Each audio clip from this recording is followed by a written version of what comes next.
أعوذ بالله من الشيطان الرجيم. بسم الله الرحمن الرحيم. اقرأ باسم ربك الذي خلق. اللہ فرما رہا ہے سب سے زیادہ مستحق میں ہوں کہ میرا حق پورا کیا جائے، اور میرا حق یہ ہے کہ میری ہی عبادت کرو، میرے ساتھ کسی کو شریک نہ کرو. واعبدوا اللہ ولا تشرکوا بہ شیئا.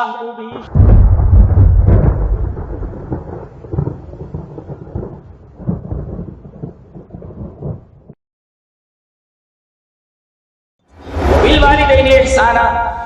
بولے پیدا کیسے ہوئے؟ اللہ نے آپ کو آسمان سے اتار دیا؟ نہیں. خلق کیا ہے، ذریعہ کس کو بنایا؟ ماں باپ. تو خلق کا سبب ہے، تو خالق حقیقی خالق مجازی ہے. لہذا فطری انداز یہ تھا کہ اللہ تبارک و تعالیٰ کے حق کے بعد ماں باپ کا حق بیان کیا جاتا ہے. لہذا یہاں بیان ہی وہی ترکیب ہے کہ اللہ کی عبادت کرو، اس کے ساتھ کسی کو شریک نہ کرو، والدین کے ساتھ حسن سلوک کرو. والجار ذی القربى والجار الجنب. جار ذی القربى سے مراد ہے جو پڑوسی مسلمان، اور جار الجنب سے مراد جو پڑوسی غیر مسلم. اس کا مطلب ہے پڑوسی چاہے مسلمان ہو چاہے غیر مسلم ہو، دونوں پڑوسی آپ کے حسن سلوک کے مستحق ہیں. کوئی ہندو آپ کا پڑوسی ہے، آپ اس کے ساتھ حسن سلوک کیجیے. اسلام کا سینہ اس قدر فراخ ہے. ومن يطع الله والرسول فأولئك مع الذين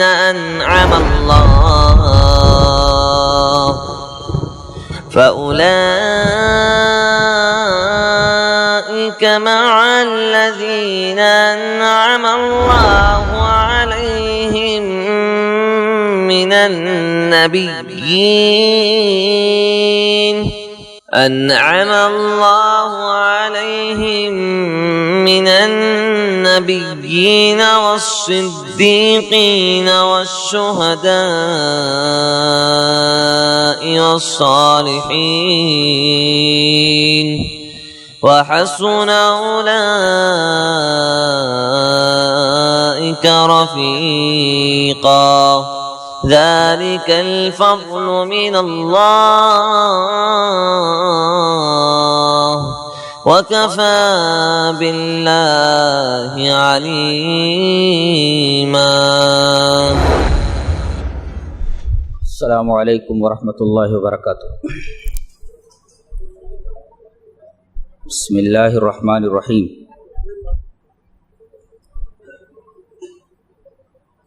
قرآن حکیم کے 5ویں پارے کی تفسیر کا خلاصہ پیش کیا جا رہا ہے. محرمات کی تفصیل بیان کی جا رہی ہے. حرمت علیکم امہاتکم و بناتکم.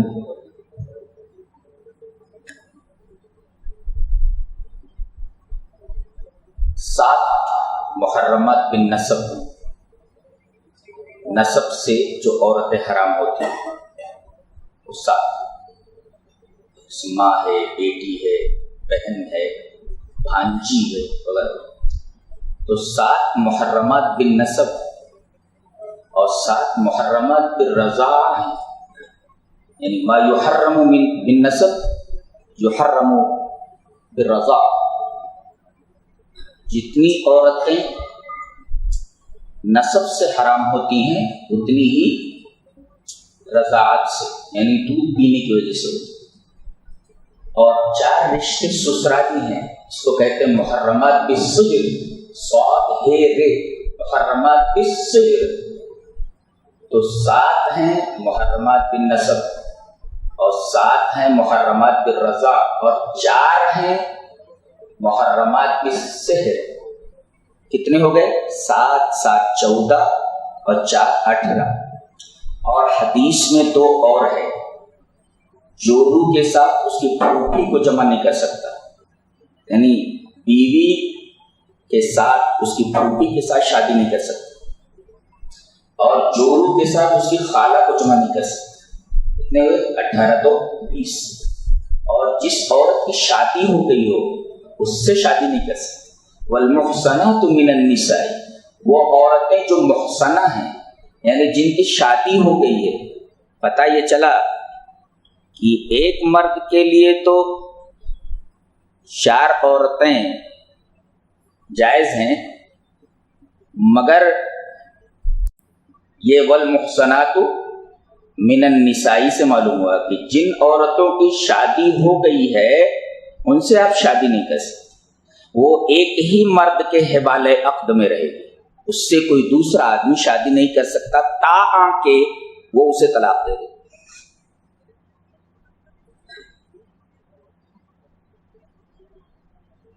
اس کے بعد نکاح کے شرائط بیان کیے جا رہے ہیں۔ نکاح کی شرطیں کیا ہیں؟ ایک عورت ایک مرد کے ساتھ حبال عقد میں کس طرح بندھتی ہے اور اس کی زوجیت میں کس طرح آتی ہے، اس کے 5 شرائط بیان کیے گئے۔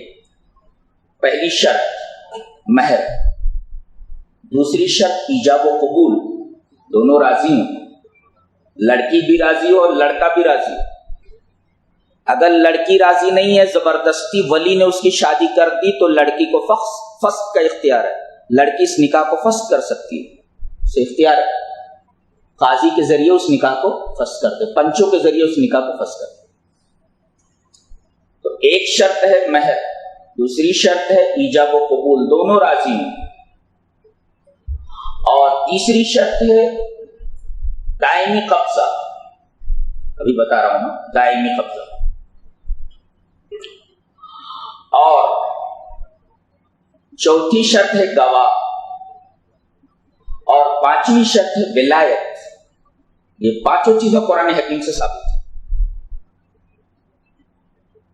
اور یہاں اس سیاق میں 4 شرطوں کا بیان ہے اور قرآن حکیم میں ایک جگہ ایک شرط کا بیان ہے۔ کتنی عجیب بات ہے، وَلَا تَنْكِحُوا الْمُشْرِكَاتِ حَتَّى يُؤْمِنَّ، تم نکاح نہ کرو مشرکہ عورتوں سے یہاں تک کہ وہ ایمان لے آئیں۔ تو یہاں تنکحو کہا گیا، اس سے پتہ یہ چلا کہ لڑکے کے لیے ولی کی ضرورت نہیں ہے۔ دوسری جگہ فرمایا گیا وَلَا تُنْكِحُوا الْمُشْرِكِينَ حَتَّى يُؤْمِنُوا، ایسا کہتے ہیں، اور نہ نکاح کرو کسی لڑکی کا کسی مشرک کے ساتھ۔ دیکھو پتہ یہ چلا کہ لڑکے کے لیے ولایت ضروری نہیں ہے، شرط نہیں ہے، لڑکی کے لیے ولی ہونا ضروری ہے۔ اسی وجہ سے نبی کریم صلی اللہ علیہ وسلم نے فرمایا کہ جو عورت بغیر اپنی ولی کی اجازت کے نکاح کر لے فنکاحھا باطل فنکاحھا باطل فنکاحھا باطل۔ تو کتنی شرطیں ہوئی؟ مہر، ایجاب و قبول، دائمی قبضہ، گواہ اور ولایت، 5 شرط۔ یہ دائمی قبضہ کیا ہے؟ عربوں کے ہاں ایک نکاح چلتا ہے، نکاح مسیار۔ نکاح مسیار کا مطلب یہ ہوتا ہے کہ دونوں شادی کر لیتے ہیں، شوہر کے اوپر بیوی کی کوئی ذمہ داری نہیں، بیوی کے اوپر شوہر کی کوئی ذمہ داری نہیں، جب بھی انہیں جنسی خواہش کی تسکین چاہیے دونوں مل لیتے ہیں، کام ختم۔ اس کو کہتے ہیں نکاح مسیار، جائز نہیں ہے، اس لیے کہ اس میں دائمی قبضہ نہیں ہے، دائمی قبضہ نہیں ہے۔ اسی طرح نکاح متع وہ حرام ہے، اس لیے کہ کچھ لوگ کچھ دنوں کے لیے کسی عورت سے شادی کر لیتے ہیں کچھ مہر کے عوض، اور اس کے بعد شرط یہ ہوتی ہے کہ تم اپنے راستے لگ جاؤ، ہم اپنے راستے لگ جاتے ہیں، چونکہ اس میں بھی دائمی قبضہ نہیں ہے، لہذا یہ نکاح بھی حرام ہے، یہ نکاح بھی جائز نہیں۔ ایک ہے حلال مروجہ، شوہر نے کہہ دیا طلاق طلاق طلاق، طلاق واقع نہیں ہوئی، اگر ایک وقت میں شوہر میں 1000 طلاق بھی دے دیتا ہے تو طلاق ایک ہی واقع ہوگی۔ اب کیا کرتے ہیں، زبان سے طلاق طلاق طلاق بول دیا، اب کہتے ہیں یہ عورت حرام ہو گئی، اب اس عورت کی شادی کسی دوسرے سے کراتے ہیں، اور پھر وہ رات گزارنے کے بعد شرط یہ ہوتی ہے کہ رات گزارنے کے بعد اسے طلاق دے دے، پھر یہ شوہر اول کے لیے حلال ہوتی ہے۔ یہاں دیکھیے عورت پہلے شوہر کے لیے حلال تھی، اس کے لیے حرام کر دی گئی، اور دوسرے کے لیے حرام تھی، اسے حلال کر دی گئی۔ اب یہ دیکھیے سماجی کتنی بڑی برائی ہے یہ، جس میں مسلمان مبتلا ہے، اللہ ان کے اوپر رحم فرمائے۔ تو متع، نکاح مسیار، حلال مروجہ، یہ ساری کی ساری نکاح کی صورتیں ناجائز ہیں. نکاح میں 5 شرطیں ہیں، یہ 5 شرطیں پائی جانی چاہیے تو نکاح ہوگا. یہاں ایک جملہ ارشاد فرمایا گیا، ان تبتغوا باموالکم، تم لوگ چاہو اپنے مالوں کے ذریعے. یہاں اموال کی اضافت کم کی طرف کی گئی ہے جو ضمیر مذکر ہے. پتہ یہ چلا کہ پیسہ لڑکا خرچ کرے گا، لڑکی کا پیسہ خرچ نہیں ہونا چاہیے. اگر کوئی آدمی جوڑے گھوڑے کی رقم لیتا ہے، انتہائی بہت بڑے درجے کا چور ہے وہ، تو جوڑے گھوڑے کی جو رقم ہے لی جاتی ہے. ایسے لینے والے لوگ بدترین قسم کے ڈاکو ہیں. اچھا ڈاکو بھی تو ایک ڈاکو ہوتا ہے کہ کسی بس کو کسی قافلے کو لوٹتا ہے تو قافلے والوں کو رونے کی اجازت ہوتی ہے. رو رہے مال لوٹ رہا ہے، رو رہے. ڈاکو نہیں بولتا مت رو. اور یہاں ٹرک کے اوپر مال لگتا رہتا ہے، یہ اے سی لگ رہی ہے، یہ جو اس طریقے سے سامان لگ رہا ہے، یہ لگ رہا ہے، وہ لگ رہا ہے، اور بیچارہ اندر رو رہا ہے، اوپر سے رونے کی اجازت نہیں. کیا حال ہے بھائی؟ سب ٹھیک ہے. تو یہ ایسے ڈاکو ہیں جو لوٹتے ہیں مگر رونے نہیں دیتے. تو ان ڈاکوں سے بدتر، ان ڈاکوں سے بدتر.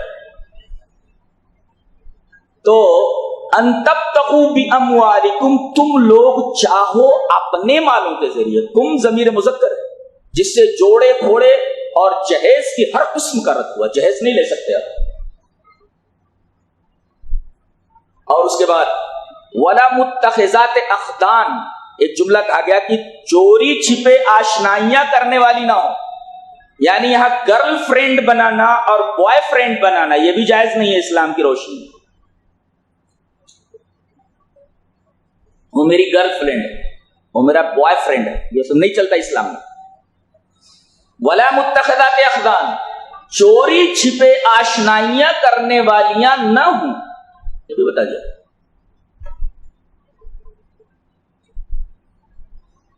اس کے بعد ارشاد فرمایا گیا یا ایھا الذین آمنوا لا تاکلوا اموالکم بینکم بالباطل ولا تقتلوا انفسکم. کیا سیاق ہے، کیا گفتگو کا انداز اللہ تعالیٰ اسی بات کرتا ہے.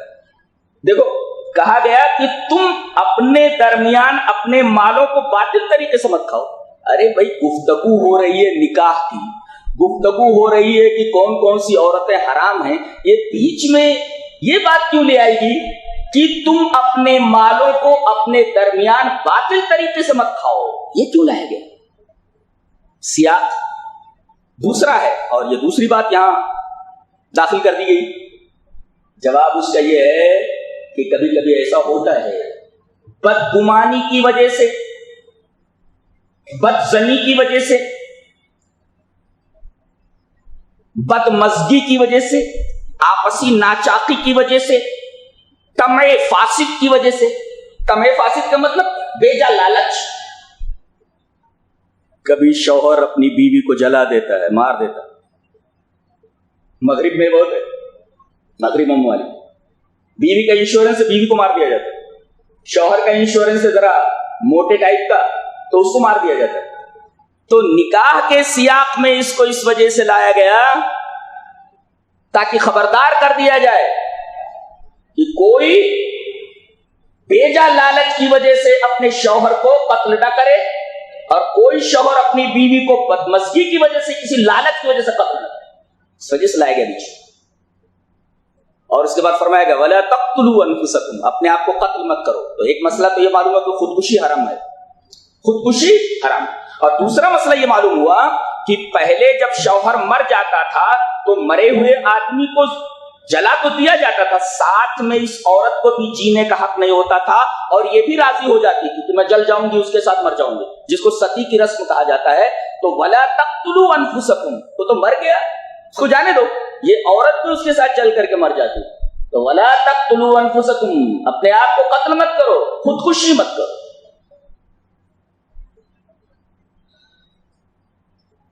اس سے پہلے ایک بڑی پیاری یاد فرمائی گئی.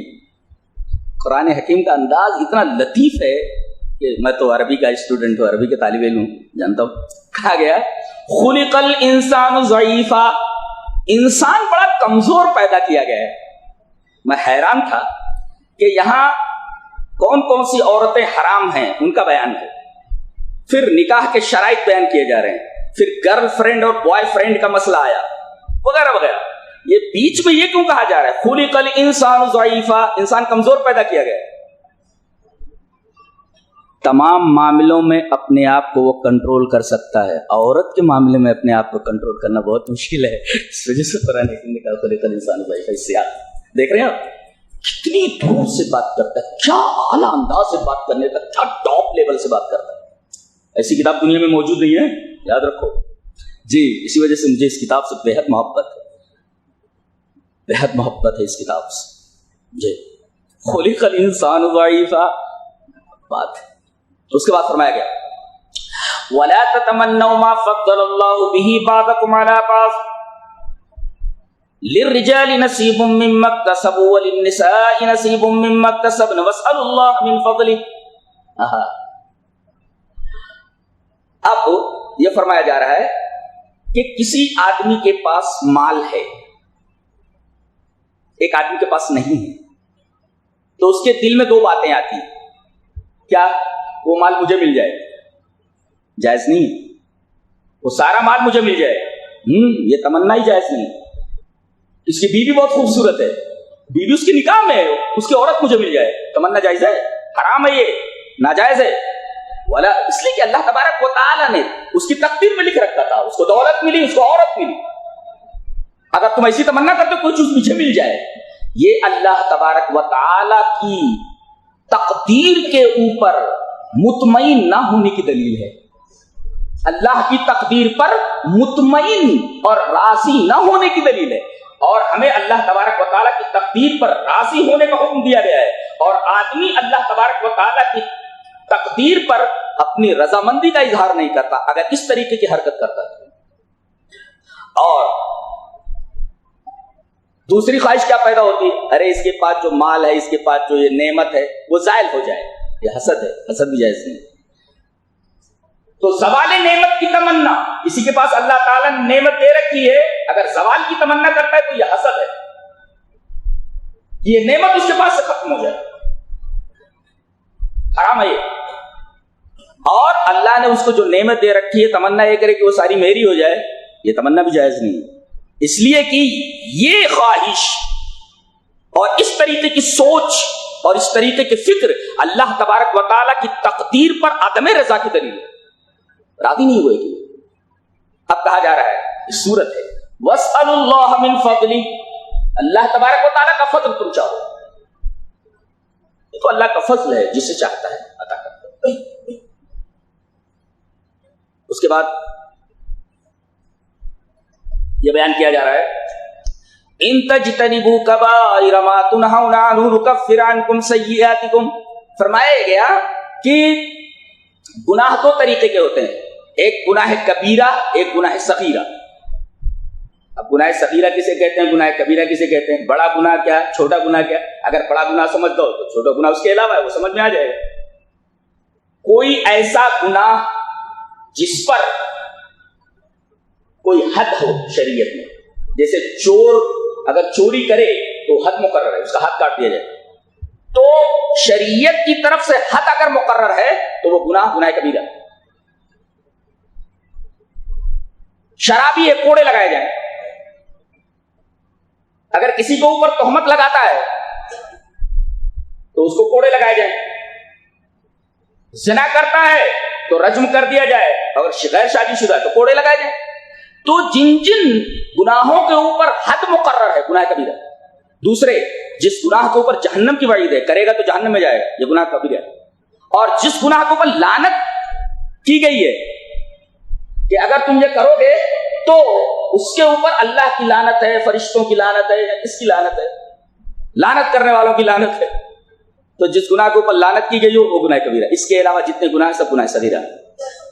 جس گناہ کے اوپر جہنم کی وعید ہو گناہ کبیرہ ہے، جس گناہ کے اوپر کوئی حد شرعی مقرر ہو گناہ کبیرہ ہے. جس گناہ کے اوپر لعنت کی گئی وہ گناہ کبیرہ ہے. ان تینوں کے علاوہ جو گناہ صغیرہ ہے، چھوٹا گناہ ہے.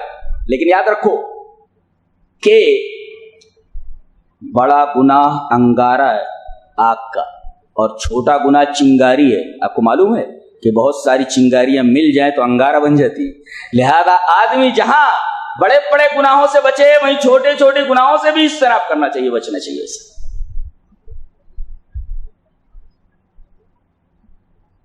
اور یہاں فرمایا گیا اگر تم بڑے بڑے گناہوں سے بچتے رہو گے تو بڑے بڑے گناہوں سے بچنے کی وجہ سے ہم تمہارے چھوٹے چھوٹے گناہ یوں ہی معاف کرتے رہیں گے.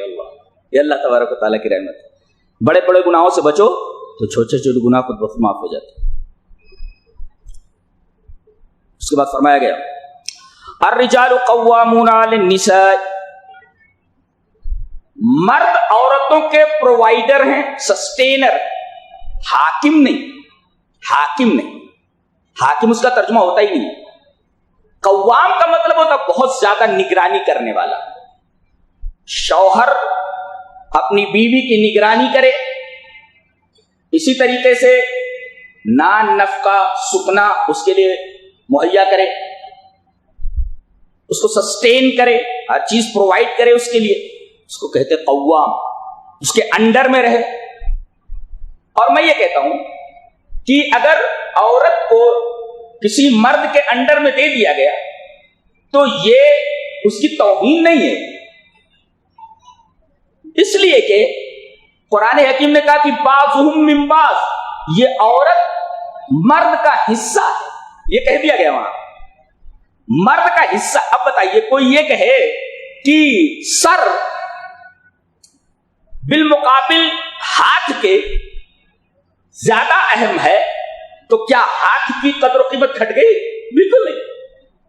اور اسی طرح جس طرح ایک فوجی نظام کو چلانے کے لیے کسی کمانڈر ان چیف کا ہونا ضروری ہے کہ جس کے تحت میں رہ کر کے سارے سپاہی لڑیں، ایسے ہی آئلی زندگی کو برقرار رکھنے کے لیے ضروری ہے کہ اس کا کوئی ایک سسٹینر، اس کا کوئی قوام ہو. ظاہر ہے کہ اللہ تبارک و تعالیٰ نے مرد اور عورت دونوں کی فطرتوں کو دیکھتے ہوئے جس کو طاقتور پایا، عورت کے مقابلے میں مرد زیادہ طاقتور ہے، دماغی اعتبار سے بھی اور جسمانی اعتبار سے بھی. ڈاکٹروں نے بتایا ہے، میڈیکل سائنس نے طے کیا ہے کہ مرد کے دماغ کی رفتار عورتوں کے دماغ کی رفتار کے مقابلے میں 4 گنا بڑھا ہوا ہے. اسی وجہ سے شاید ایک مرد 4 عورتوں سے شادی کر سکتا ہے، اجازت ہے. 4 گنا اس کے دماغ کی رفتار تیز ہے. تو جو دماغ میں تیز تھا، بدنی اعتبار سے، فطری اعتبار سے طاقتور تھا، انتظام اسی کے ہاتھ میں دے دیا گیا، اس لیے کہ وہ حسن و خوبی اپنے عقل سے اور اپنی جسمانی طاقت سے اس کو کنٹرول کر سکتا ہے، عورت کنٹرول نہیں کر سکتی.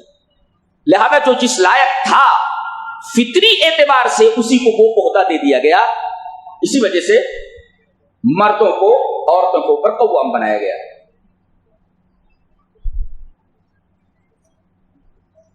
اب ایک بڑی پیاری بات بتائی جا رہی، بہت غور سے سنیے. شوہر اور بیوی میں ناچاقی ہو گئی، بدمزگی پیدا ہو گئی، تو اب وہ بار بار اپنی گردن ٹیڑھی کر رہی ہو، ٹیڑھی کر رہی. اب اگر نشوز کا خوف ہو گیا، نشوز مانے گردن ٹیڑھی کرنا، گردن اوپر سرکشی کرنا، تو فوراً طلاق مت دو. اس کے اسٹیپس ہیں. پہلا اسٹیپ ہے فعیزوہن، سمجھانا بجھانا. دیکھیے نفسیات کی ساری کتابیں قربان کی جا سکتی ہیں آیت کریمہ کے اس ٹکڑے کے اوپر. اگر مرد اور عورت میں، شوہر اور بیوی میں ناچاقی ہو جائے تو اب پہلا اسٹیپ کیا ہے؟ سمجھاؤ، سمجھانا بجھانا. فعیزوہن، یہ ایک پہلا اسٹیپ. اب دوسرا فطری ہے، تھوڑا دباؤ ڈالو. سمجھانے سے نہیں مانی نا، کیا نفسیات کی بات کہی گئی. پہلے سمجھاؤ، سمجھانے سے نہیں مانتی ہے تو دباؤ ڈالو. دباؤ کیسے؟ ترک تعلق، ترک کلام، بات مت کرو. وہجرہن فی المضاجع، جیسے اس کو بتایا گیا، تعلق ہی ترک کرو، بات نہیں کرنا، اس کے قریب نہیں جانا. تو یہ دباؤ ڈالنا ہوا ہے، تھوڑا دباؤ ہوا. اب دباؤ سے بھی نہیں مانتی ہے تو ہلکی سزا، جس طرح استاد اپنے شاگرد کو کسی غلطی کے اوپر سزا دیتا، اس کی ہڈی پسلی نہیں توڑ دیتا، تو ہلکی سزا. 3 اور اس کے بعد بھی نہ مانے تو کچھ لوگ لڑکے کی طرف سے کچھ لوگ لڑکی کی طرف سے بیٹھ کر سر جوڑ کر بیٹھے اور وجہ نزاع کو تلاش کریں کہ آخر اس ناچاقی کا سبب کیا ہے، اور وجہ نزاع تک پہنچ کر کے معاملے کو سلجھانے کی کوشش کریں. اگر معاملہ سلجھ جاتا ہے تو فبیہا، اور اگر معاملہ نہیں سلجھتا ہے تو ابن عباس کہتے ہیں وہیں پر نکاح کو فسخ کر دیا جائے. خلاص پنچ نکاح فسخ کر دیں گے، نکاح فسخ ہو جائے. ایک نقطہ بتاؤں، بہت پیارا نقطہ ہے، لے کر جاؤ. 3 اسٹیپس جو ہیں ایک آیت میں بیان کیے گئے، اور چوتھا اسٹیپ جو بیان کیا گیا اس کے لیے الگ آیت منتخب کی گئی. ایسا کیوں؟ چاروں ایک ہی آیت میں بیان کیا جا سکتا تھا، چاروں اسٹیپس. ایسا کیوں؟ قرآن کا مزاج سمجھتے ہیں ہم لوگ، تو اتنا پڑھتے ہیں اس کے بعد قرآن حکیم اپنا تھوڑا سا سر واضح کرتا ہے. اتنی عجیب و غریب کتاب ہے، اتنی عجیب و غریب کتاب. 3 اسٹیپس ایک آیت میں، اور ایک اسٹیپ کو الگ کر دیا گیا. کیوں؟ ایک اسٹیپ بتانے کے لیے الگ سے آیت لائی گئی. تینوں اسٹیپ کون سے؟ ایک آیت میں سمجھاؤ، سمجھانے پر نہ مانے تو دباؤ ڈالو، دباؤ ڈالنے پر نہ مانے تو ہلکی سزا. ٹھیک ہے، یہ بھی کہا جاتا کہ بھئی پنچ بلاؤ اور فیصلہ کر لو، ایسا نہیں. اس کے لیے الگ آیت لائی گئی. وَإِنْ خِفْتُمْ شِقَاقَ بَيْنِهِمَا فَابْعَثُوا حَكَمًا مِّنْ أَهْلِهِ وَحَكَمًا مِّنْ أَهْلِهَا. ایک تو یہ کہ جو پنچ بیٹھے ہیں وہ لڑکے والے ہوں لڑکی والے ہوں. کیوں؟ اس لیے کہ لڑکے والے لوگ لڑکے کے مزاج کو سمجھتے ہیں، اور لڑکی والے لوگ لڑکی کے مزاج کو سمجھتے ہیں. اب دونوں بیٹھے ہیں. اس آیت کریمہ کو الگ یوں بیان کیا گیا اس وجہ سے بتانے کے لیے کہ بیڈ روم کا معاملہ بیڈ روم میں رکھو، گھر کا معاملہ گھر میں رکھو، سڑک پر مت آنے دو. جی یہ قرآن ہے، یہ اللہ کی کتاب ہے. کتنی مختصر، کتنی شارٹ ہے، لیکن بات کیسی کرتے. کبھی پڑھا ہے قرآن آپ لوگوں نے؟ زندگی بیت گئی، کبھی قرآن پڑھے اس طریقے سے؟ گھوم رہے لے کر کے یہ ملی یہ ملا گھوم رہے سب. کبھی قرآن بولو، سمجھاؤ قرآن کیا بولتا ہے. 10-5 تقریریں تو ہر ایک آدمی رٹے رہتا ہے، بولتا رہتا ہے، کودتا رہتا ہے، چلتا رہتا ہے. جی تو وَإِنْ خِفْتُمْ شِقَاقَ بَيْنِهِمَا فَابْعَثُوا حَكَمًا مِّنْ أَهْلِهِ وَحَكَمًا مِّنْ أَهْلِهَا. کیا بات. اور یہ کہا گیا إِن يُرِيدَا إِصْلَاحًا، اگر یہ دونوں اصلاح کا ارادہ کریں. اصلاح کا مطلب سمجھتے ہیں؟ کہتے ہیں آپ کہاں جا رہے ہیں؟ بولے حجام. کیا کرنے کے لیے؟ بال کی اصلاح کرنے. اصلاح اس وقت جب آپ کو ٹکلا نہ کرنا ہو. ٹکلا جب کریں گے تو اس کو اصلاح نہیں بولتے. بال جو بڑھ گئے ہیں اس کی صحیح طریقے سے کٹنگ کر دی جائے. کپڑا اگر ٹائٹ ہو جائے تو اس کو پھاڑ نہیں دیا جاتا، تھوڑا آلٹر کر لیا جاتا ہے. تو یہاں کہا گیا اگر بدمزگی ہو گئی ہے تو بھائی کپڑا مت پھاڑو، اصلاح کر لو، آلٹر کر لو. کیا بات ہے، ایسے الفاظ استعمال کیے گئے. سبحان اللہ و بحمدہ، سبحان اللہ العظیم. اللہ کی کتاب کیسی عظیم کتاب ہے. اس کے بعد فرمایا گیا 10 حقوق بیان کیے جا رہے ہیں. وَاعْبُدُوا اللَّهَ وَلَا تُشْرِكُوا بِهِ شَيْئًا وَبِالْوَالِدَيْنِ إِحْسَانًا وَبِذِي الْقُرْبَى وَالْيَتَامَى وَالْمَسَاكِينِ وَالْجَارِ ذِي الْقُرْبَى وَالْجَارِ الْجُنُبِ وَالصَّاحِبِ بِالْجَنبِ وَابْنِ السَّبِيلِ وَمَا مَلَكَتْ أَيْمَانُكُمْ. 10 حقوق بیان کر دو. پہلے بتایا گیا کہ سب سے پہلے میرا حق پورا کرنا ہے. اللہ فرما رہا ہے سب سے زیادہ مستحق میں ہوں کہ میرا حق پورا کیا جائے، اور میرا حق یہ ہے کہ میری ہی عبادت کرو، میرے ساتھ کسی کو شریک نہ کرو. وَاعْبُدُوا اللَّهَ وَلَا تُشْرِكُوا بِهِ شَيْئًا، کچھ بھی شرک نہ کرو. وَبِالْوَالِدَيْنِ إِحْسَانًا،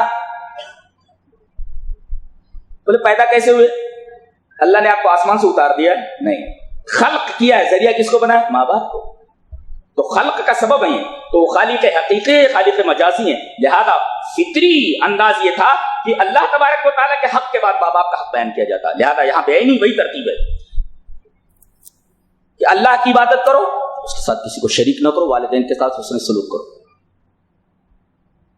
قریبی لوگوں کے ساتھ حسن سلوک کرو جو آپ کے رشتے دار ہیں، بہن ہے، بھائی ہے، ماں ہے، نانی ہے، دادی ہے، دادا ہے وغیرہ وغیرہ، ان کے ساتھ حسن سلوک.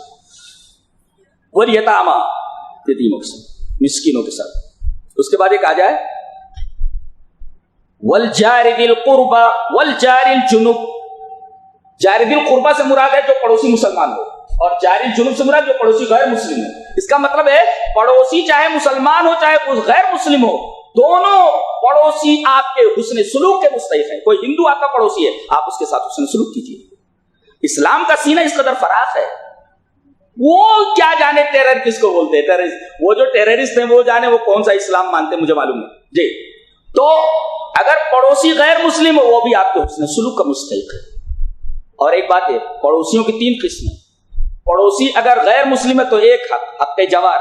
پڑوسی اگر مسلمان ہے تو 2 حق, حق جوار, حق اسلام. اور اگر پڑوسی رشتہ دار ہے تو 3 حق, حق اسلام, حق قرابت, حق جوار. رشتہ داری کا بھی حق آ گیا. اب اس کے بعد ایک نقطہ, اور اس نقطے پر ایک نقطہ کہا جا رہا ہے, وہ صاحب بالجنب, تمہارے پہلو کا ساتھی. تو تمہارے پہلو کے ساتھی میں 2 مطالب بیان کیے مفسرین نے. ایک تو یہ آپ کی بیوی, آپ کے پہلو میں سب سے زیادہ کون رہتی ہے, آپ کی بیوی, تو اس کے ساتھ حسن سلوک کرو. اور الصاحب بالجنب سے ایک مطلب یہ ہے کہ سفر میں آپ جا رہے ہیں, کوئی آپ کے سیٹ کے بازو میں بیٹھا ہوا ہے, اللہ, آپ اس کے ساتھ بھی حسن سلوک کیجیے. اب پہلی جو آیت ہے, اس آیت کریمہ سے اس کا ربط دیکھیے کہ اگر عورت نافرمانی کرے, یہ پہلی آیت میں. اس کے بعد یہ کہا گیا کہ اگر تم کہیں سفر میں جا رہے ہو تو آپ کے پہلو میں جو آدمی ہے اس کے ساتھ حسن سلوک کرو. تو یہ جو پہلو میں آپ کے ہے, کہاں, سفر میں, جب اس کے ساتھ حسن سلوک کرنے کا حکم دیا گیا ہے تو بیوی تو آپ کے عقد میں ہے, وہ کتنی آپ کے حسن سلوک کے مستحق ہے. اللہ اکبر. غیر ہے, وہ تو غیر آدمی ہے نا, وہ آدمی غیر ہے جو آپ کے بازو میں بیٹھا ہوا ہے. اگر اس کے ساتھ حسن سلوک کا حکم ہے تو بیوی تو آپ کے حوالے عقد میں آپ کے ساتھ رہتی ہے. اس کے ساتھ اگر بدسلوکی نہیں کر سکتے تو عورت کے ساتھ بھی بدسلوکی نہیں کر سکتے. یہ پہلی آیت سے دوسری آیت کا ربط بتلایا گیا. اور وہ اپنی سبیل, کوئی مسافر آ جائے تو اس کے کھانے پینے کا خیال رکھیے. مسجد میں کوئی آ جائے تو مسجد کے متولیوں کو, وہاں کے منتظمہ کو خیال رکھنا چاہیے کہ کوئی مسافر آیا, کھانا پہنچا دیا, کھانا کھلا دیا جائے. وہ اپنی سبیل.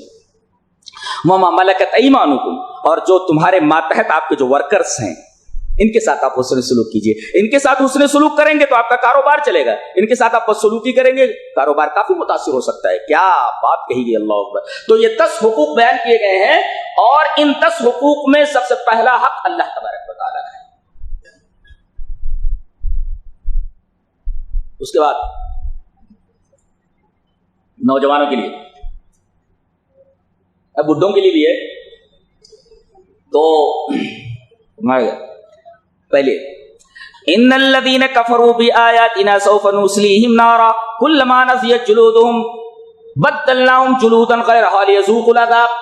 جن لوگوں نے ہمارے ساتھ کفر کیا, جب وہ مریں گے تو ہم جہنم میں اس طرح ڈالیں گے کہ ان کی کھال اتار دے گی آگ, اور جیسے کھال اترے گی جل کر کے ہم دوسری کھال پہنا دیں گے. یہ جہنمیوں کا عذاب بتائے گا. اس کے بعد جنتی, والذین آمنوا وعملوا الصالحات سندخلهم جنات تجری من تحتها الانہار خالدین فیہا ابدا لهم فیہا ازواج مطہرۃ وندخلهم ظلا ظلیلا. فرمایا گیا جو لوگ ہماری جنت میں آ گئے ایمان اور عمل صالح کی وجہ سے, تو ہم ان کو 2 چیزیں دیں گے خاص طور پر. ایک تو لاجواب اور پاکیزہ عورت ہے. آج تو عورت اگر برش نہ کرے تو منہ سے بدبو آنے لگتی ہے, یہی حال مردوں کا بھی ہے. اور اگر وہ نہائے نہ تو بالوں میں جوئیں پڑ جائیں, کپڑے چینج نہ کریں 2-4 دن تک تو باس آنے لگتی ہے, بدبو آنے لگتی ہے. چل ہٹ, ذرا نہا کر گیا. تو طہارت حقیقیہ صرف اور صرف جنت میں. لہم فیہا ازواج مطہرہ, یہاں جتنی بیویاں ملنے والی ہیں سب کی سب مطہرہ, یہاں کوئی گندگی نہیں. یہاں نہ برش کی ضرورت ہے اور نہ یہاں کپڑوں کی گندگی کی ضرورت ہے. اچھا, آئیے اس آیت کریمہ کو, اس ٹکڑے کو ایک حدیث سے مدلل کرتے ہیں. حدیث بخاری کی ہے بروایت انس کہ لو ان امرأة من نساء اہل الجنت من نساء الجنت لبت اطلعت الى الارض لاضاءت ما بینهما ولملأت ما بینهما ریحا. اللہ, اگر جنت کی کوئی لڑکی دنیا میں جھانک دے تو پوری دنیا روشن ہو جائے, خوبصورت ہوتی اور مہک اتنی والا ملائک ما بینہما, زمین اور آسمان کے درمیان خوشبو بھر جائے. یہ پاکی کی حالت ہے اور خوبصورتی کی حالت ہے. تمہاری گرل فرینڈ کیا وقت ہے اس کی, تمہاری گرل فرینڈ کی کیا وقت ہے اس کی, کیا ویلیو. گرل فرینڈ ہے, بوائے فرینڈ بھی ویسا ہی بھامٹے ٹائپ. جی تو یہ ہے جنت کی عورتیں. بخاری شریف میں اس کی روایت آئی ہے کہ اگر جھانک دے زمین کی طرف, اطلعت الی الارض لأضاءت ما بینہما, تو پوری زمین روشن ہو جائے اور زمین اور آسمان کے درمیان جو فضا ہے وہ خوشبوؤں سے بھر جائے. پاکیزہ. تو مہر تیار کر لو, شادی ہونے والی ہے. مہر تیار ہے نا؟ ہاں, مہر کیا ہے؟ پیسہ نہیں, اعمال صالحہ, ایمان اور اعمال صالحہ. مہر تیار کر لو. اور عجیب بات ہے کہ شادی کرنے کا خواب تو دیکھ رہے ہیں حوروں سے, اور مہر تیار نہیں ہے. ایسے بے وقوف لوگ بھی موجود ہیں. جی اس کے بعد فرمایا گیا وَنُدْخِلُهُمْ ظِلًّا ظَلِيلًا, ہم ان کو بہترین سائے میں داخل کرنے والے ہیں. بخاری شریف کی روایت ابو ہریرہ کیا کہ ان فی الجنت شجرۃ یسیر الراکب فی ظلها 100 عام لا یقطعها. ایک درخت کی بات کہی گئی ہے کہ ایک درخت ایسا ہے, پتہ نہیں کتنے درخت, ایک درخت ایسا ہے جس کی چھاؤں میں اگر ایک گھوڑ سوار 100 سال تک چلتا ہے تو چھاؤں ختم نہیں. قرآن حکیم میں بار بار چھاؤں کا تذکرہ کیا جاتا ہے. سایہ سایہ سایہ, ایک جگہ کا ظل ممدود, پھیلا ہوا سایہ. یہاں کہا گیا ہم سائے میں اس کو داخل کریں گے. اور بار بار سایوں کا تذکرہ ہو رہا ہے. اور عجیب بات یہ ہے کہ سایہ اللہ تبارک و تعالیٰ کی ایک بہت بڑی نعمت ہے. بنی اسرائیل کو بھی یہ نعمت دی گئی تھی. وَصَلَّى اللَّهُ عَلَيْكُمُ الْغَمَامَ, ہم نے بدریوں کا سایہ ان کے اوپر کر دیا تھا. تو سایہ تو اللہ تبارک و تعالیٰ کی ایک بہت بڑی نعمت ہے. عجیب بات ہے کہ نبی کا سایہ نہیں مانتے لوگ کہ یہ بھی بہت بڑی نعمت ہے. کیوں سایہ نہیں مانتے؟ سایہ تو بہت بڑی نعمت ہے. کہتے ہیں نبی کے سایہ ہی نہیں, تو سایہ کوئی بری چیز ہے؟ سایہ تو نعمت ہے, تو سایہ کیوں نہیں مانتے ہو؟ یہ ایک استدلال ہے. اس کے بعد فرمایا گیا یا ایھا الذین آمنوا لا تقربوا الصلاۃ وانتم سکارى, اے ایمان والو اگر حالت نشہ میں ہو تو نماز کے قریب مت آؤ. ابن عباس رضی اللہ تعالیٰ عنہ نے فرمایا کہ کسی آدمی نے اگر نشہ کیا ہوا ہو تو نماز پڑھنا تو درکنار, مسجد میں آنے کی اجازت نہیں, مسجد میں مت آئے. اور کہا گیا کہ نماز پڑھنے کی جہاں تک بات ہے نماز نہیں پڑھ سکتا. نکتہ یہ ملا کہ نماز ایک ایسی عبادت ہے جو پورے ہوش و حواس اور پورے شعور کے ساتھ ادا کی جائے. ایک نکتہ اس میں ایک پیغام یہ ملا کہ کوئی آدمی اگر نماز میں کھڑے ہو کر کے اپنی پوری دکان کا حساب کر لے تو جیسا بدبخت کوئی نہیں ہے.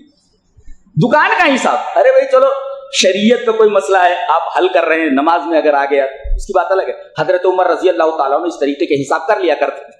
تو دکان کا حساب کرتے مت بیٹھو, اس لیے کہ شعور نہیں رہا نا نماز کے اندر, احساس نہیں رہا. جب شرابی جس کا ہوش و حواس برقرار نہیں رہتا, حالت نشہ میں نماز درست نہیں اس لیے کہ اس کا شعور سو گیا ہے, تو نماز ایک ایسی عبادت جو پورے حساسیت اور پورے شعور کے ساتھ ادا کی جائے, تو آدمی کو نماز کے اندر مکمل اللہ تبارک و تعالیٰ کی طرف متوجہ رہنا چاہیے. دماغ کے اندر خواہ کے وسوسے نہیں لانے چاہیے. ایک ہے وسوسہ آنا اور ایک ہے وسوسہ لانا. وسوسہ لانے میں اور وسوسہ آنے میں دونوں میں زمین اور آسمان کا فرق ہے. وسوسہ آ جاتا ہے معفو نہ ہے, اب کھینچ کر کے وسوسہ لا رہا ہے یہ جائز نہیں, نماز خراب ہو جاتی ہے. اور کبھی وسوسہ آ جائے تو ایمان کی علامت ہے, یہ ایمان کی علامت ہے. یہودی لوگ کہنے لگے ایک دفعہ کچھ مسلمانوں سے, تم لوگوں کے دلوں میں وسوسے آتے ہیں جب تم عبادت کرتے ہو, ہمارے دلوں میں وسوسہ نہیں آتا. ہم اتنے بڑے متقی, اتنے بڑے پرہیزگار کہ ہمارے دلوں میں وسوسہ نہیں آتا, تمہارے دلوں میں وسوسہ آتا ہے. تو ان مسلمانوں نے آ کر کے حضرت ابن عباس رضی اللہ تعالیٰ عنہ سے پوچھا, کہا کہ حضرت یہ لوگ بولتے ہیں کہ ہمارے دلوں میں وسوسہ نہیں آتا اور ہمارے دلوں میں وسوسہ آتا ہے. حضرت نے فرمایا کہ مما یصنع الشیطان بالقلب الخراب, ویران گھر میں شیطان جا کر کیا کرے گا؟ مال جہاں ہوتا ہے چور وہیں جاتا ہے. ایک چور جو ہے یہ گھر میں داخل ہوا, اب یہاں جس گھر میں کچھ نہ ہو لینے کے دینے پڑ جاتے ہیں. گیا تھا کچھ لینے کے لیے دینا پڑ گیا, ایک چور جو ہے ایک گھر میں داخل ہوا. اب دیکھا ایک طرف ایک بڈھا ہے, بڈھی ہے, سو رہے, اور کوئی گھر میں نہیں. گھر میں پھرا, کچھ بھی نہیں ملا. اس نے چادر, بڑھیا کو دیکھا سو رہی ہے, کھٹیا کے پاس, اس نے کھاٹ کے پاس وہ چادر رکھی, اور گھر میں گھومتا رہا کہ سامان مل جائے تو اسی چادر میں باندھوں گا اور اس کے بعد نکل جاؤں گا. اب جب گھر میں کچھ نہیں ملا, آیا تو دیکھا وہ چادر اپنی جگہ پر نہیں ہے. حیران ہوا کہ گھر والے جاگ تو نہیں گئے. دیکھا کہ وہ بڑھیا وہ چادر اوڑھ کر سو رہی ہے. اب یہ سمجھ گیا کہ گھر والے جاگ گئے. یہ جب دروازے کی طرف بھاگا, نکل بھاگوں, پیچھے سے آواز آ رہی, بیٹا آپ کے آنا تو بڑھوا کے لیے بھی لیتے آنا. یہ جس گھر میں کچھ نہ ہو وہاں لینے کے دینے پڑ جاتے. تو حضرت ابن عباس رضی اللہ تعالیٰ عنہ نے فرمایا وما يصنع الشیطان بالقلب الخراب, شیطان ویران گھر میں جا کر کیا کرے گا؟ ارے جہاں مال رہتا ہے شیطان وہیں آتا ہے. ہمیں جو وسوسے آتے ہیں ہمارے دلوں میں ایمان ہے, اس وجہ سے شیطان ہمیں وسوسے دلاتا ہے. تو ایک ہے وسوسہ آنا, ایک ہے وسوسہ لانا. وسوسہ آ جائے تو ایمان کی علامت ہے, کھینچ کھانچ کر وسوسے مت لے آؤ, یہ جائز نہیں.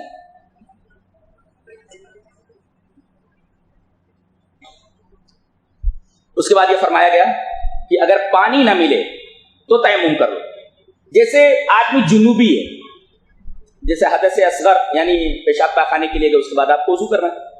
جنوبی ہو گئے آپ, بیویوں کا سے مقاربت کی تو اب آپ کو نہانا ہے.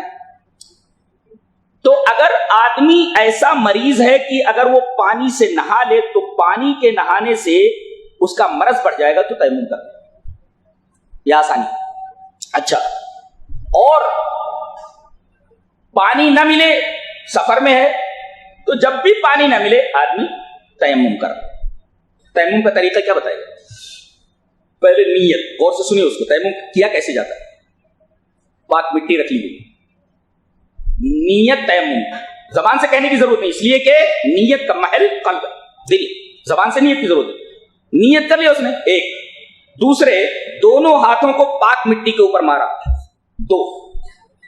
تیسرا پھونکنا, یہ بھی سنت ہے, مٹی کو اڑا دو پھونک کر کے. تین, اور چہرے کے اوپر پھیر لے. چار, اور اس کے بعد بائیں ہاتھ کی جو ہتھیلی ہے اس کو دائیں ہاتھ کی پشت پر لے جائے, ایسے دائیں ہاتھ ہو گیا, اور اس کے بعد دائیں ہاتھ کی ہتھیلی کو بائیں ہاتھ کی پشت پر. یہ بس یہاں رسغ تک, یہاں تک لانے کی ضرورت نہیں. آپ کا تیمم ہو گیا. پھر سے بتاتا ہوں, نیت کر لیے, سامنے پاک مٹی ہے, پاک مٹی پر ہاتھ مارے, ایک نیت, اور دوسرے ہاتھ مارنا, دو, اور اس کے بعد منہ کی طرف لا کر کے, یہ بھی سنت ہے, منہ مار دیے.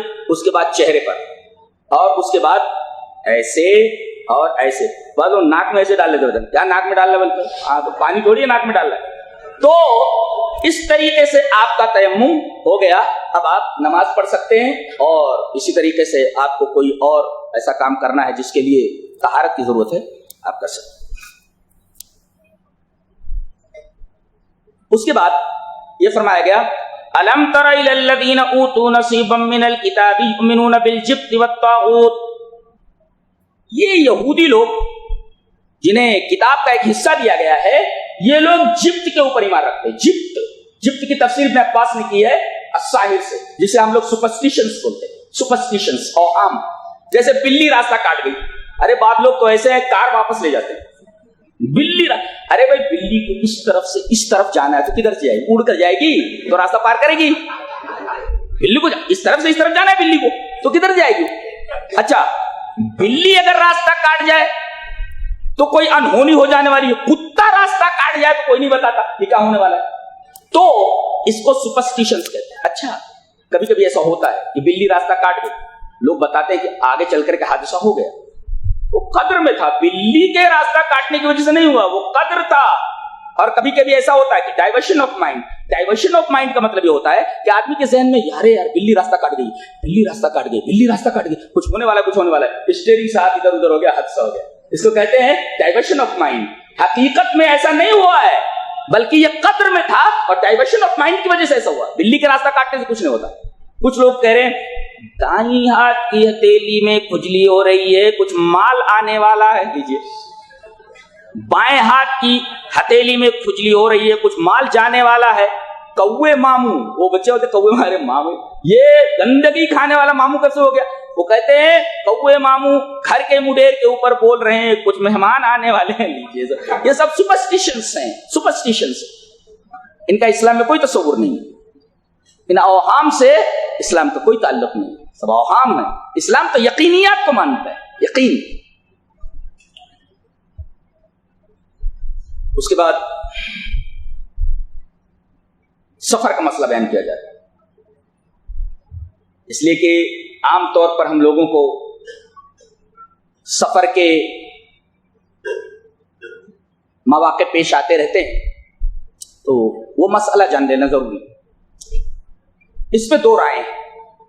کچھ علماء کی رائے یہ ہے کہ اگر آدمی 9 میل کا سفر کرتا ہے, عربی 9 میل, اور 9 میل کی وضاحت مولانا صفی الرحمان مبارک پوری رحمہ اللہ نے یہ کی ہے کہ 24.5 یعنی 24.5 یعنی 24.5 کلومیٹر کا سفر اگر آپ نے کیا ہے آپ قصر کر سکتے ہیں. یہ تو فاصلہ ہوا کہ کتنے کلومیٹر پر آپ سفر کریں گے, 24.5 کلو. اچھا, کتنے دنوں تک؟ تو علماء کا خیال یہ ہے, یہ جو پہلا گروہ ہے وہ یہ کہتا ہے کہ اگر 4 دن سے کم اگر آپ کو رہنا ہے تو آپ قصر کیجئے. اگر 4 دن یا 4 دن سے زیادہ کا ارادہ ہے تو آپ پوری نماز پڑھیں گے. یہ ایک گروہ ہے. سمجھ میں آ گیا نا مسئلہ سمجھ میں آیا؟ 24.5 کلومیٹر اگر آپ نے, جو عربی 9 میل ہوتا ہے اور سلاست فراسخ ہوتا ہے, تو آپ 24.5 کلومیٹر کا اگر ارادہ کر رہے ہیں تو اتنے سفر پر آپ قصر کریں گے. اگر 4 دن سے کم ارادہ ہے تو قصر کریں گے 4 دن, اور 4 دن سے زیادہ ہے تو آپ پوری نماز پڑھیں گے. یہ ہے. لیکن علامہ ابن تیمیہ اور عرب کے بہت بڑے مفتی محمد صالح ابن عثیمین رحمہم اللہ, دونوں حضرات بہت بڑے عالم ہیں الحمدللہ, اور ان کے فتاوے مانے جاتے ہیں. حضرت علامہ ابن تیمیہ فرماتے ہیں اور شیخ محمد صالح ابن عثیمین فرماتے ہیں کہ یہ سفر کے فاصلے کی تعین اور دنوں کی تعین یہ سب صحیح نہیں ہے, بلکہ اقامت کی 2 قسمیں ہیں, اقامت مطلقہ اور اقامت مقیدہ. اگر اقامت مطلقہ ہے تو پوری نماز پڑھے گا, اور اگر اقامت مقیدہ ہے تو قصر کرے گا. اقامت مطلقہ کا مطلب ایک لڑکا بمبئی سے حیدرآباد پڑھنے کے لیے آیا, حیدرآباد پڑھنے کے لیے آیا. اب جب تک پڑھائی چلتی رہے گی تب تک میں یہاں رہوں گا, یہ اقامت مطلقہ ہے, پوری نماز پڑھے گا جی.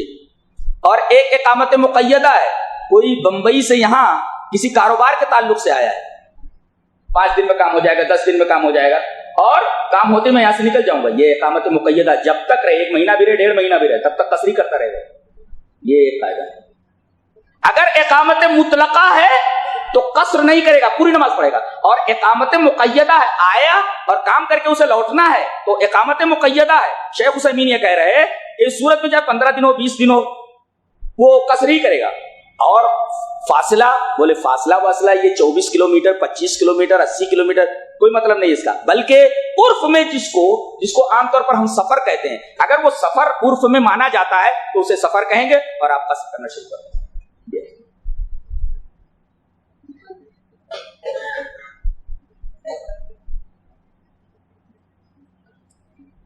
اس کے بعد ایک بہت پیاری بات کہنے جا رہا ہوں, عقیدے کی ہیں, لے کر جاؤ.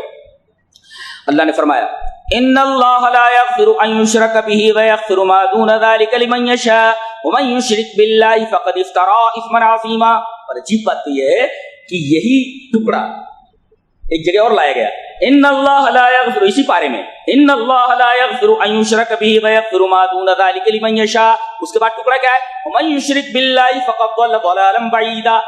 تو ٹکڑا تو وہی ہے, ایک جگہ ومن یشرک باللہ فقد افترى اثما عظیما, اور دوسری جگہ ومن یشرک باللہ فقد ضل ضلالا بعیدا. ایسا کیوں فرمایا گیا کہ پہلی جگہ پہلی آیت میں یہودیوں کا تذکرہ ہے اور انہوں نے علم کی بنیاد پر شرک کیا, تو بس علم تھا اس کے باوجود شرک کیا. اور یہاں مشرکین کا شرک بیان کیا گیا ہے کہ انہوں نے جہالت کی وجہ سے شرک کیا, اسی وجہ سے وہاں ضلالت ہے. اور ضلالت یعنی بھٹک جانا, یہ جہالت کی وجہ سے ہوتا ہے.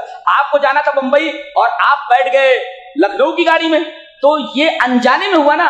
اور ضلالت کا مطلب ہوتا ہے راستہ بھٹک جانا. جانا تھا کہیں چلے گئے کہیں, یہ ضلالت ہے. برابر, جانا تھا جنت میں پہنچ گئے جہنم میں, اسی کو تو نام ہے, اسی کو تو ضلالت کہتے ہیں, بھٹک جانا. اب یہ بھٹک جانا جہالت کی وجہ سے ہوتا ہے. ہم کو جانا تھا بامبے, ہم بیٹھ گئے نہ واقفی کی وجہ سے, نادانی کی وجہ سے, جہالت کی وجہ سے تو ایسا ہوا کہ ہم لکھنؤ پہنچ گئے, ہم کو جانا تھا ممبئی. تو یہاں وَمَن يُشْرِكْ بِاللَّهِ فَقَدْ ضَلَّ ضَلَالًا بَعِيدًا, ضلال اس وجہ سے لایا گیا کہ یہاں شرک جہالت کی وجہ سے ہوا ہے, اور افترا لایا گیا اللہ پر جھوٹ باندھنا. اس کا مطلب جو ہوا علم کی بنیاد پر ایسا ہوا ہے. تو پہلی جگہ جو تذکرہ ہوا ہے وہ یہود کے لیے ہوا ہے, اور یہاں مشرکین کے لیے ہوا ہے. انہوں نے جان بوجھ کر کے شرک کیا, اور انہوں نے جہالت کی بنا پر شرک کیا. انہوں نے افتراء علی اللہ کیا, اور انہوں نے ضلالت اختیار کر لی. اچھا, ایک اور عقیدے کا مسئلہ بڑا پیارا سا اسی میں ہے, متوجہ ہے پوری طرح تو سنیے. وَيَغْفِرُ مَا دُونَ ذَلِكَ لِمَن يَشَاءُ, دو ٹکڑے. شرک سے, شرک کے علاوہ جتنے بھی گناہ ہیں اگر کوئی کرتا ہے تو اس کے لیے معافی ہے, اس لیے کہ ما دون ذالک کہا گیا. اللہ شرک کرنے والے کو نہیں بخشے گا. وَيَغْفِرُ مَا دُونَ ذَالِكَ, شرک سے کم جو گناہ ہے, شرک کے علاوہ جو گناہ ہے, اللہ انہیں معاف کر دے گا, کر سکتا ہے. اور دوسرے لمن یشاء, جو چاہے گا تو. اب اس میں دو مسئلے معلوم ہوئے. ایک تو یہ کہ کوئی آدمی کتنا بھی بڑا گنہگار ہے, اگر شرک پر نہیں مرا ہے تو اسے آپ جہنمی نہیں کہہ سکتے, یہ ہے. اور اگر کوئی گنہگار ایسا ہے کہ جس نے شرک نہیں کیا, وہ یہ نہیں کہہ سکتا کہ میں نے شرک نہیں کیا, یہ سارے گناہ کر کے میں جا رہا ہوں تو بخش دیا جاؤں گا, وہ بھی نہیں کہہ سکتا قطعیت کے ساتھ, اس لیے کہ لمن یشاء, اللہ چاہے گا تو بخش دے گا. گویا اس ٹکڑے کے اندر دو باتیں, امید بھی اور خوف بھی ہے, کہ امید پہ بھی رہو اور ڈرتے بھی رہو اللہ تبارک و تعالیٰ سے. کیسی کیسی باتیں کرتا ہے, کیا کیا باتیں اللہ تبارک و تعالیٰ اللہ فرمائے. اس کے بعد ایک جگہ فرمایا گیا کہ شیطان کو جب اللہ تبارک و تعالیٰ نے رات درگاہ کیا, کیا بولا وہ, وَلَأُضِلَّنَّهُمْ وَلَأُمَنِّيَنَّهُمْ, میں آدم کی اولاد کو گمراہ کر دوں گا اور ان کو تمناؤں میں الجھا دوں گا. یہ کیا ہے, وَلَأُضِلَّنَّهُمْ, میں انہیں گمراہ کر دوں گا. کیا مطلب, میں انہیں حق کے راستے پر آنے سے روکنے کے لیے پورا زور لگا دوں گا. کتنا زور لگائے ہوئے, کتنی محنت کرنی پڑتی ہے دائی لوگوں کو, نہیں سمجھ میں آتی. دلائل پر دلائل دے دو, نہیں سمجھ میں آتی. کوئی کھچڑے پہ آ کر رک جا رہا ہے, کوئی کھیر کے اوپر آ کر رک جا رہا ہے, کوئی کہیں جا کر کے رک جا رہا ہے, نہیں سمجھ میں آتا. اچھا, تو وَلَأُضِلَّنَّهُمْ, میں ان کو گمراہ کر دوں گا. کیا مطلب, میں ان کو راہ حق پر آنے نہیں دوں گا, پورا زور لگا دوں گا. یہ وَلَأُضِلَّنَّهُمْ کا مطلب. وَلَأُمَنِّيَنَّهُمْ کا مطلب رہیں گے غلط موقف پر, اور میں انہیں امید دلاؤں گا تم ہی حق پر ہو, اسی پر ڈٹے رہو, جبکہ وہ جہنم کا راستہ ہے. وَلَأُمَنِّيَنَّهُمْ, کتنے لوگ ہیں جو تمناؤں میں الجھے ہوئے ہیں, غلط روٹ پر ہیں, اور شیطان نے انہیں جمع رکھا اس بات پر کہ یہی راستہ صحیح ہے جبکہ وہ راستہ غلط ہے. تو وَلَأُمَنِّيَنَّهُمْ. اچھا, تمنا کا ایک اور مطلب ہے, آگے یہی فرمایا گیا, تو اس کو بھی ملا لیتے. یعدہم ویمنیہم, شیطان وعدہ دلاتا ہے, یعدہم ویمنیہم, اور تمنا دلاتا ہے. کیا, ایک بات بول دوں اس کے بعد تشریح کرتا ہوں. دنیا کے فوائد سمیٹنے میں اور دنیا کا مال جمع کرنے میں اور دنیاوی ساز و سامان کو سمیٹنے میں ہم رات دن ایک کر دیتے. کتنی محنت کرتے, رات دن ایک کر دیتے, اس میں کسی پر بھروسہ نہیں کرتے, تکیہ نہیں کرتے. لیکن عجیب بات ہے کہ دین کے معاملے میں ہم انتہائی غیر سنجیدہ ہیں. دیکھ رہے ہیں کہ دنیا کے فوائد ہمیں بغیر محنت کے نہیں ملتے، لیکن اس کے بارے میں سنجیدہ ہے. دنیا کے بارے میں سنجیدہ ہے کہ دنیاوی فوائد بغیر محنت کے نہیں ملتے، رات دن ایک کرنا پڑتا ہے. لیکن عجیب بات ہے کہ ابدی نعمتیں جو ملنے والی ہیں اس سلسلے میں بغیر محنت کے لوگ تمناؤں میں الجھے ہوئے ہیں کہ فلاں بابا بخشوا لیں گے، فلاں پیر صاحب بخشوا لیں گے. کتنی غیر سنجیدہ حرکت ہے، کتنی غیر سنجیدہ حرکت. آپ کو یہ عارضی نعمت بغیر محنت کے نہیں مل رہی، وہ ابدی نعمت صرف چند لوگوں کے اوپر تکیہ کر کے فلاں صاحب بخشوا لیں گے، فلاں صاحب ایسا کر لیں گے، فلاں صاحب ہاتھ پکڑ کر کے، ناک پکڑ کر کے، ٹانگ پکڑ کر کے جنت میں گھسیٹ لے جائیں گے. کتنی غیر سنجیدہ حرکت ہے. دنیا کے فوائد بغیر محنت کے نہیں ملتے اور آپ اس سلسلے میں سنجیدہ ہیں، محنت کرتے ہیں، اور آخرت کے بعد میں جو ابدی نعمت ہے اس کے بارے میں ہم انتہائی غیر سنجیدہ کہ فلاں صاحب بخشوا لیں گے. یہ کتنی غیر دانشمندانہ اور غیر سنجیدہ حرکت، یہ تمنا. اس لیے کہ شیطان نے تمناؤں میں الجھا رکھا. اس کے بعد ایک بات یہ فرمائی گئی کہ عورت کی دو حالتیں، ایک تو اس کا شوہر گھر میں موجود ہو، ایک، اور دوسری حالت اس کا شوہر اس کے گھر میں موجود نہ ہو. اب کیا کرے؟ اگر شوہر گھر میں موجود ہے تو قانتاتن، تو اس کے حکم کو بجا لائے، اس کی اطاعت کرے. شوہر اگر گھر میں ہے تو دوسری حالت شوہر گھر میں نہیں ہے تو حافظات للغیب بما حفظ اللہ، تو شوہر اگر موجود نہیں تو اپنی آبرو کی حفاظت کرے، اس لیے کہ وہ اپنے شوہر کی امانت ہے وہ، اور دوسرے اس کے مال کی حفاظت کرے. اللہ، یہ شوہر کی جو عورت ہے اس کی دو حالت ہے، یا عورت کی دو حالت ہے. شوہر حاضر ہے تو قانتات، اس کی اطاعت کرے، اس کا ہر جائز حکم مانے، اور دوسرے یہ کہ اگر شوہر غائب نہیں ہے تو اپنی عفت اور پاک دامنی کو برقرار رکھے اور اپنے شوہر کے مال کی حفاظت کرے.